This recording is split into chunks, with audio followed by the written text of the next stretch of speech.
Karyawan itu diajarin attitude juga terhadap ojol. Lain kali kalau sampai ketuker, itu kalian harus nganter makan itu ke drivernya. Kalau udah jauh bukan malah enaknya nyuruh driver balik. Nah, gue kalau jadi abangnya ya, gue akan jalan aja. Entah kenapa ya di kepala gue tahu ini jahat, tapi gue kerja bro. Malembeha wanita di Jakarta Barat dicium dulu lagi. Ya Allah, mirip gua lagi asu.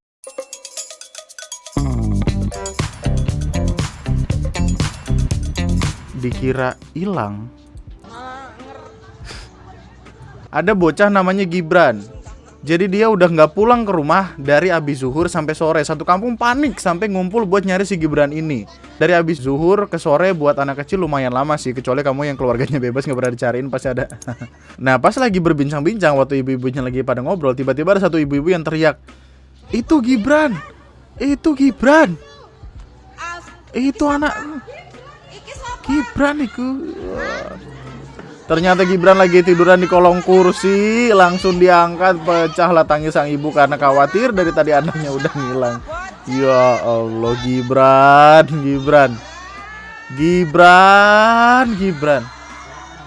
Iya, soalnya emang adem gitu loh. Men, gini.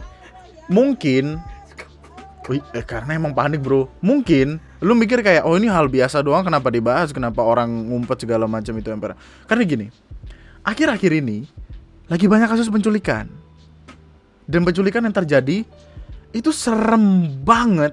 Pertama, ada salah satu video di Twitter yang ngasih lihat banyak anak kecil yang dicuri, kemudian ininya diambil, kemudian dibuang aja sisa badannya dan ditumpuk menjadi satu. Itu udah serem banget. Tiba-tiba di Indonesia lagi rame lagi. Gue di Bekasi. Well, ini harus gue cari tahu dulu bener atau enggaknya. Tapi ada satu video CCTV gitu yang ngasih lihat ada anak kecil lagi main di teras, dibius, dimasukin ke dalam karung lalu dibawa. Ada lagi video, ada foto yang ngasih lihat ada anak kecil yang, wah jangan deh, nggak usah deh. Intinya tuh seserem itu gitu, makanya orang tua tuh panik gitu loh. Kayak kakak gua, tetangga gua, bocil aja. Rumah gua deket sini kan. Jadi setiap gua keluar, biasanya ketemu sama bocah-bocah gitu. Terus ada satu bocah yang kayak, bang bahas kasus penculikan. Sampai dia tuh paham gitu apa yang terjadi. Dan ini udah di konteks yang serem banget. Bahkan kemarin ada salah satu pihak kepolisian yang ngasih tahu buat ayo jaga anak kita karena kasus penculikan lagi ramai. Sempat ada beberapa orang si penculiknya ini yang ketangkap segala macam. Bahaya.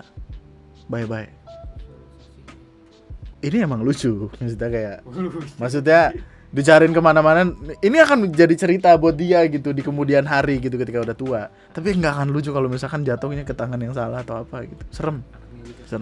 Anaknya juga happy. Ya kita paham lah kenapa dia ketiduran, mungkin karena kolong bangku tuh adem bro. Kayaknya nih ini masih yang acian doang nggak sih? Iya lantai acian gitu. Asal lu tahu ya itu di kampung-kampung itu adem banget. Iya acian doang gak sih? Iya ini acian doang. Enak bro, adem sumpah. Suhunya enak. Gibran. Tiba-tiba Gibran Raka Buming Raka. Pakai fotonya ini. Lu tahu orang ini belum? Lu tahu orang ini gak? Belum, tapi gua tahu kenapa diganti. Dia username TikToknya namanya bukan Kaesang. Tinta apa yang permanen? Tintaku padamu. Maaf nggak jelas. Soalnya yang jelas itu cintaku padamu. Iya. Maaf alay. I love you. Iya. Nyentot you.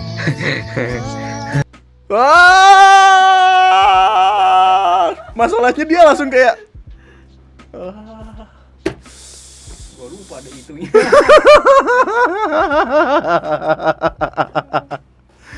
Sae bukan Kaesang, namanya bukan Kaesang.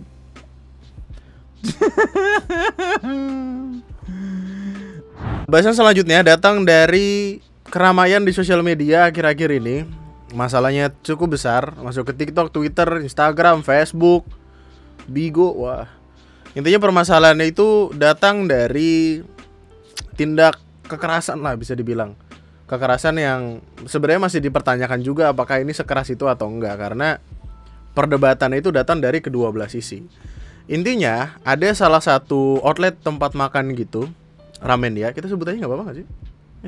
Ramen ya ini adalah ya salah satu tempat untuk beli ramen. Dimana tiba-tiba ramen ya ini ngupload salah satu foto yang berisi kemarahannya akan salah satu oknum ojek online. Di postingan ini kelihatan ngasih foto karyawannya yang matanya itu ketutup. Kelihatan sih kayak ada bengkak gitu, cuman kita nggak tahu pasti. Tapi dari captionnya intinya tuh lagi marah-marah sama salah satu oknum ojol. Langsung nge-mention Gojek Indonesia. Terus kalimatnya kayak ojol Anda kemarin mukul salah satu tim ya dari ramen ya di Lipo Mall Puri. Permintaan maaf saja nggak ada. Apakah begini caranya? Aku masih kesel dia pakai ya di setiap kalimat ya. Pakai kekerasan. Kalau secara perusahaan aja tidak ada kata maaf, saya akan bawa ke ranah hukum dan media. BTW nama ojolnya sudah saya post. Cowok kok mukul cewek yang anti kekerasan, kami mohon bantu tag Gojek Indonesia. Oke.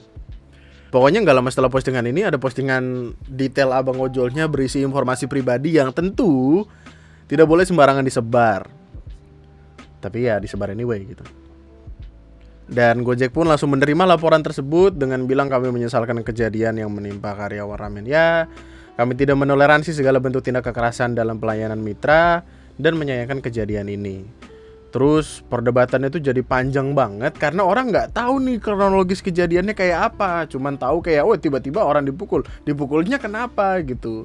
Karena ada stigma negatif yang hadir di tengah kalangan masyarakat, di mana orang-orang itu kayak berpikiran orang apa resepsionis atau orang-orang yang jaga itu kadang jutek-jutek gitu loh. Ini kita jujur-jujuran aja nih. Ada beberapa orang di luar sana yang mikir ada beberapa pelayanan atau apa tuh yang kadang suka galak-galak gitu, suka judes-judes gitu. Jadi orang ya langsung ingin tahu lah kronologisnya seperti apa.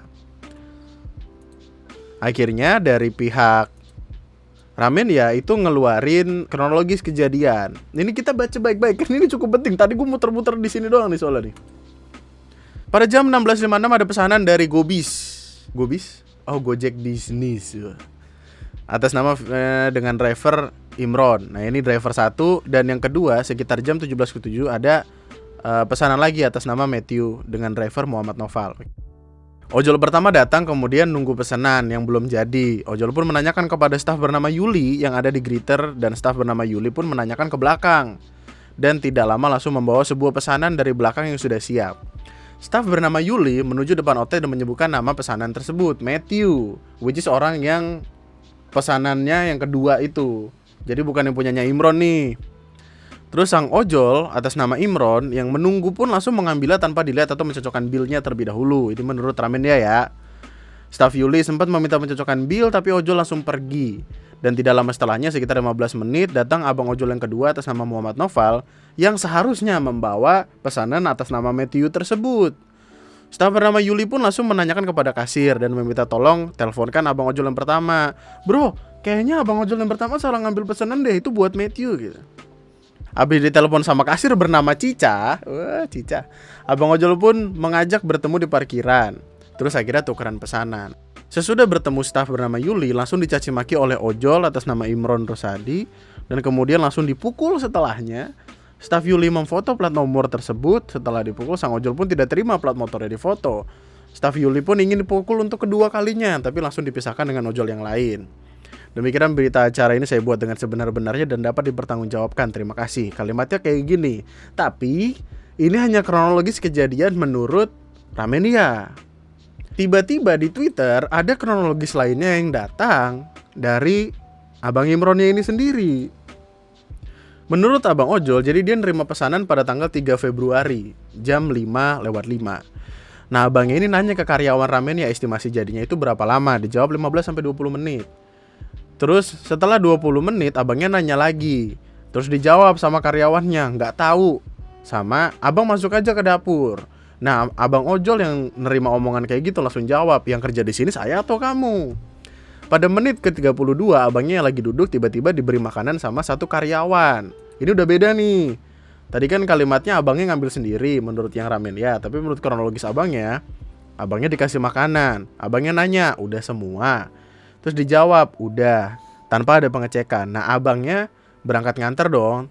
Tapi pas sekitar 3 kilometer, abangnya itu ditelepon, dikasih tahu kalau abangnya itu salah bawa orderan, suruh balik lagi. 3 kilo itu cukup jauh tau. Dari sini ke Harapan Indah tuh berapa kilo itu? Abangnya pun balik ke tempat ramennya dan terjadi cekcok. Dan saya hanya berniat noyor, tidak berniat memukul. Menurut saya, kenapa mereka menuduh saya merebut makanan dan marah saat di resto? Atas kejadian ini saya dengan tulus hati saya meminta maaf yang sedalam-dalamnya. Demikian surat pernyataan ini saya buat dengan kesadaran. Jadi intinya abang itu pengen bilang dia gak mukul, dia noyor gitu. Abangnya marah karena merasa tertuduh kalau dia merebut makanan. Tapi tetap aja, meskipun abangnya udah bilang kayak gini ya, Gojek udah komen gitu. Kalau misalkan ya udah di blacklist gitu. Saat ini kami telah memutus kemitraan dan memblacklist driver tersebut sehingga tidak dapat menjadi mitra Gojek kembali. Udah diblokir gitu, udah di blacklist, gimana gitu. Salah satu alasan kenapa masalahnya gede banget adalah dibawa ke TikTok ini. Jadi ada mbak-mbak ini, dia nyeritain kalau ini ada karyawan yang menerima pemukulan segala macam gitu-gitu. Kan masalahnya jadi ke bawah tuh jadi gede banget kan. Apapun yang lu taruh di TikTok kalau berbau masalah atau hal-hal lainnya pasti langsung gede deh, gua nggak tahu kenapa. Cuman ya mbaknya berdasarkan opini dan informasi yang diberikan sama si Ramendia ini, belum ngedapet dari pihak abang ojolnya. Awalnya pun ketika gue denger dari Ramendianya doang, itu gue ngerasa kayak abang ojolnya salah nih. Tapi setelah ngelihat ke abang ojol, gue jadi ragu gitu. Ini jadi yang bener yang mana? Kita ngelihat kiri kanan tuh ada perbedaan gitu. Permasalahan utamanya tuh sama. Abangnya dapat orderan duluan, tapi makanan yang jadi kok makanan yang setelahnya dia gitu. Kenapa urutannya tuh jadi beda gitu. Cuman ya yang beda tetap yang ini gitu. Kalimatnya adalah sang ojol yang menunggu pun langsung mengambilnya tanpa dilihat atau mencocokkan bil terlebih dahulu. Staff sempat meminta mencocokkan bilnya, tapi ojol itu langsung pergi. Tapi di bagian sini, di menit 31 saya sedang duduk, tiba-tiba diberikan makanan dan saya bertanya udah semua, dan dijawab sudah tanpa ada pengecekan. Jadi kan beda nih. Maksudnya kayak jadi kita jadi bingung gitu. Ini terlepas dari kekerasan tidak dibenarkan. Oke, apapun itu, namanya kekerasan harus tetap diproses segala macamnya. Tapi atas perbedaan kronologis ini, gue jadi bingung gitu apa yang terjadi.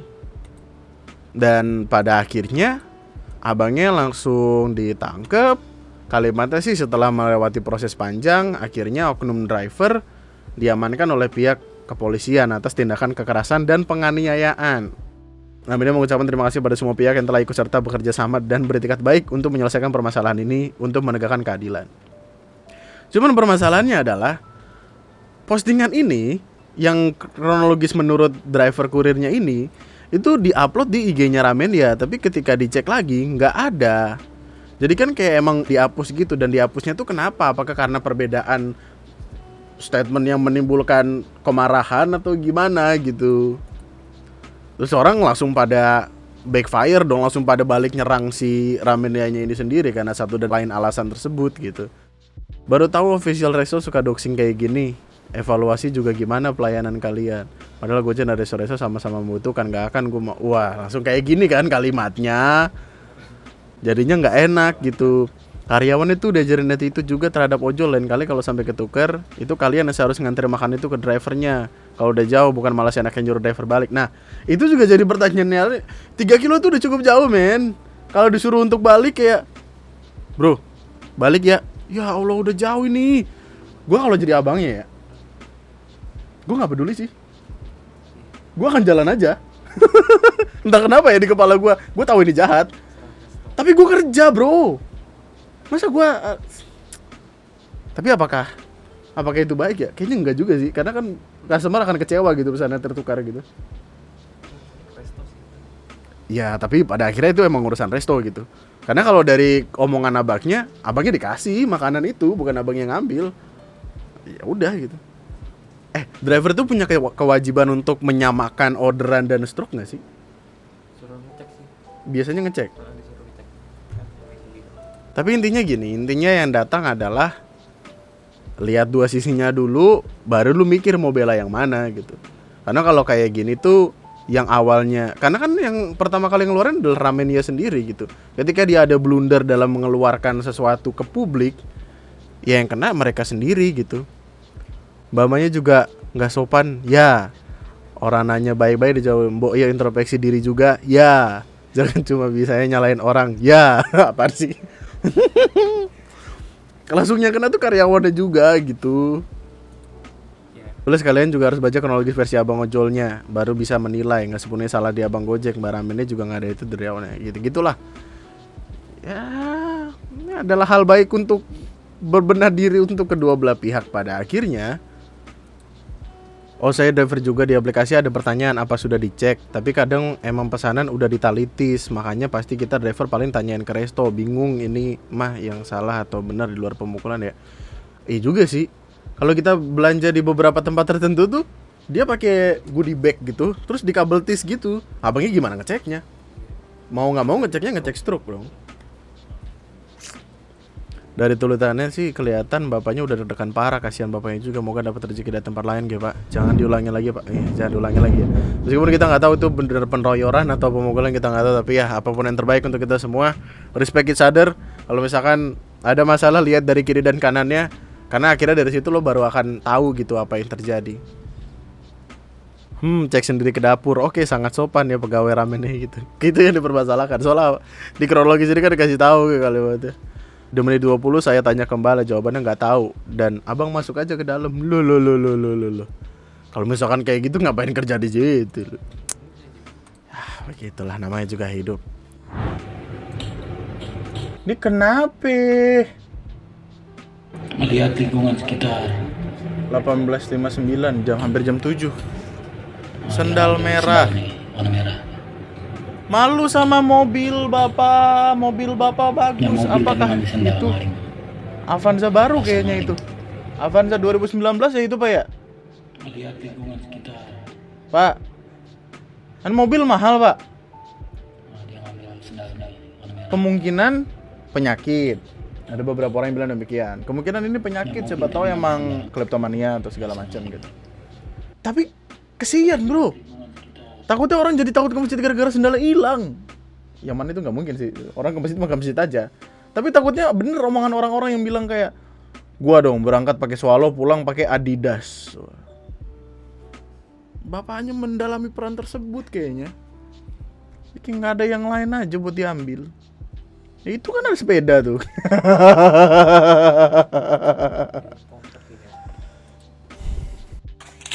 Makan 10 terasi, 10 bungkus. Ada yang nantangin tuh. Kita coba ya, mudah-mudahan aku sanggup. Aku suka-sukanya aku sama terasi. Cuma kalau langsung 10 gitu, gak tau lah.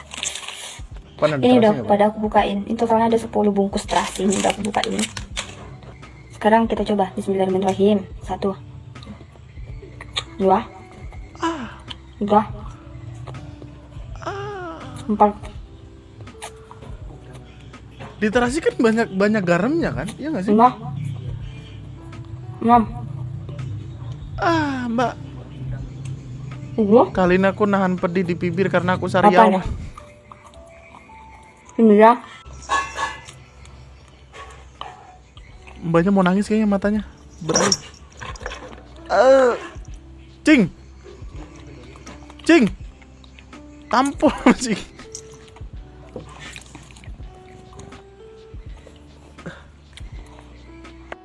Dia tiap ngomong sama orang, udang nih. Siapa yang habis makan rebon nih?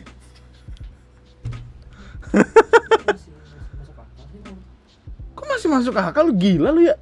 Satu, men, at least dibakar kalau nggak digoreng gitu. Gue masih masuk.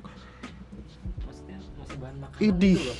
Masih bahan makanan yang Iya, bahan makanan. Garam aja lo nggak boleh dimakan banyak-banyak. Lu tahu kan terakhir kita live sama garam tuh kayak apa?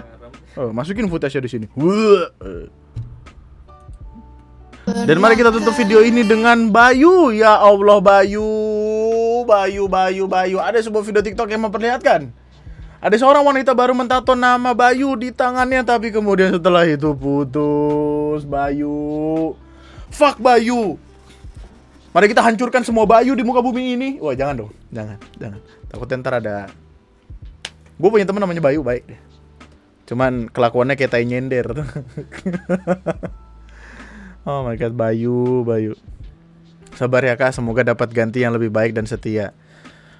Sabar ya Kak, semoga ketemu Bayu yang lain supaya tatonya gak sia-sia.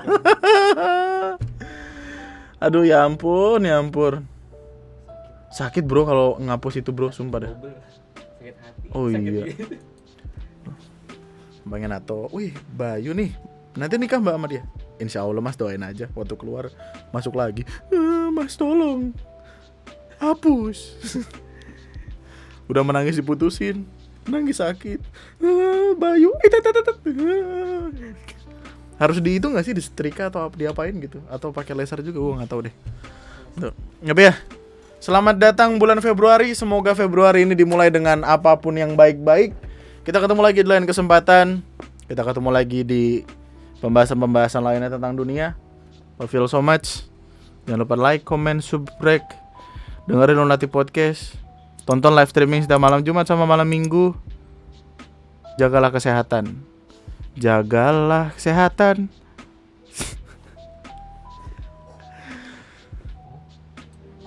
Malam BH wanita di Jakarta Barat, dicium dulu lagi. Ya Allah, mirip gua lagi. Asu cowok gondrong. Februari 1 di CCTV biasanya bulan dulu gak sih? Gua gak tahu dah. Wah, udah gila lu bro. Kurang lagi 1, otaknya emang jam 1:30 malam. Dicium dulu, orang gila. Ih, stres bro, orang stres. GWS mas, semoga lu habis jalan kena truk fuso tiba-tiba lu mampus. Sagapung lu hilang lu, terbang ke langit. Nah itu ya, bye-bye, thank you.